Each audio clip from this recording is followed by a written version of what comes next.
সভায় সম্প্রতি শেখ হাসিনা ভারত সফরে ভারতের সঙ্গে 2টি চুক্তি, 5টি নতুন সমঝোতা স্মারক ও 3টি চুক্তি নবায়ন সহ 10টি চুক্তি সমঝোতা স্মারক হওয়ায় স্বাক্ষর হওয়ায় গভীর উদ্বেগ প্রকাশ করা হয়।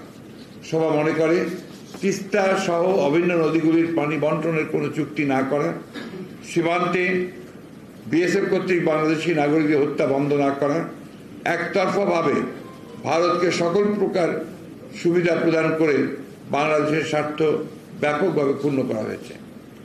কানেক্টিভিটি নামে বাংলাদেশের অভ্যন্তরে ভারতের এক প্রান্ত থেকে আরেক প্রান্ত পর্যন্ত রেল যোগাযোগ, ডাক ও টেলি যোগাযোগের সমঝোতা, কৌশলগত অপারেশনাল খাতে সামরিক শিক্ষা সহযোগিতা, ঔষধ সংক্রান্ত সমঝোতা, বাংলাদেশের জলসীমায় ভারতের অবাধ বিচরণ, ভারতের ইন স্পেস, বাংলাদেশের ডাক ও টেলি যোগাযোগ মন্ত্রণালয়ের সমঝোতা, রেল মন্ত্রণালয়ের মধ্যে সমঝোতা, সমুদ্র বিষয়ক গবেষণায় 2 দেশের সমঝোতা ইত্যাদি সমঝোতাগুলোতে বাংলাদেশের স্বার্থ ক্ষুণ্ণ হয়েছে।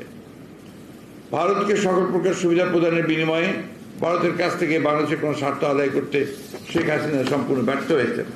এই ম্যান্ডেটবিহীন সরকারের নতজানু পররাষ্ট্রনীতির বহিঃপ্রকাশই এটা। এই অবৈধ সরকার অপরিকল্পিতভাবে বাংলাদেশকে ভারতের উপর নির্ভরশীল করে ফেলছে। সবাই এই চুক্তিগুলোকে বাংলাদেশের স্বার্থবিরোধী হওয়ায় বিএনপি এই চুক্তিগুলি প্রত্যাখ্যান করছে। এই বিষয়ে বিস্তারিত তথ্য সম্বলিত সংবাদ সম্মেলন আগামী 28 জুন 2024 বিকাল 3টায় এই চেয়ারপারসনের ঘোষণা সভাতে অনুষ্ঠিত হবে।